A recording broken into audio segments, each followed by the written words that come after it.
Hey, good morning. Welcome to the morning brief. Today is Wednesday, August 19th. What's going on today? And why are you watching this? Because every single day we go through all the important stuff you need to know before you start trading after the market opens. So what's going on news-wise? We're looking at forexfactory.com. At 10:30, we have crude oil inventories. And then the important stuff comes out. And what is that? That's at 2 p.m., the FOMC meeting minutes. So what is FOMC? It's the Federal Open Market Committee meeting minutes. This is where the Federal Reserve had a meeting. It was a couple weeks ago, and they announced that they were doing what? Nothing. They left the interest rates unchanged. But the meeting minutes gives us the real background, the details of how that decision came about. Who voted for what were the concerns, what were the good things, what were the bad things. This is the itty-gritty good stuff of what's going on inside the Federal Reserve and how that impacts interest rates. As we know, interest rates impacts all things we do in life, everything from car loans, house loans, credit cards, you name it, the interest rates are affected by the Federal Reserve. And that's all we've got. 2 o'clock, big red item will impact the market. Be aware. Taking a look at the chart. Looking at the daily here yesterday, an ugly down day. We broke through the bottom side of the flag. The question is are we going to continue or are we going to get back into this consolidation band? That's the question.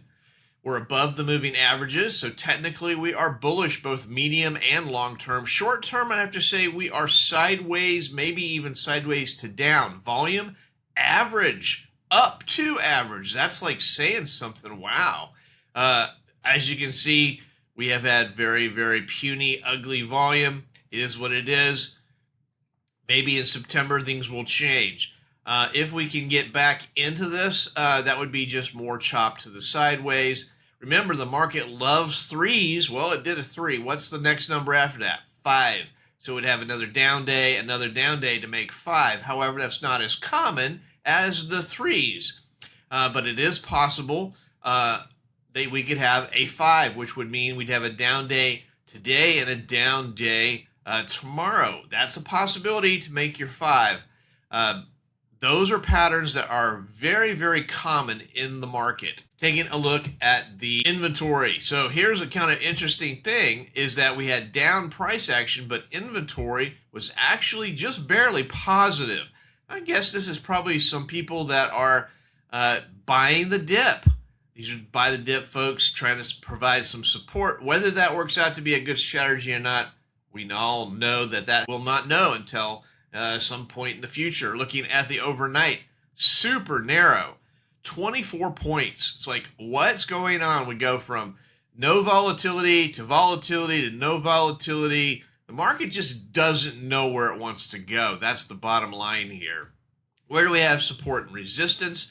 Well, we've got some resistance back up at 77.33, 77.45, 77.52. Support, on the other hand, we've got overnight support just below 7,700, the whole number, 76.91, 76.84, 76.76. Stock Trader's Almanac for today is 61.9, 61.9% chance the market will be up today. No, that is not a mistake. Yesterday was exactly the same percentage. I double checked because I thought the same thing. Maybe it was a typo. Maybe it is correct. 61.9. Hope you have a great day. Happy trading. Remember to subscribe and like. See you tomorrow. Hey, thanks for watching the morning brief. Check out my website for more information, oneononetrading.com.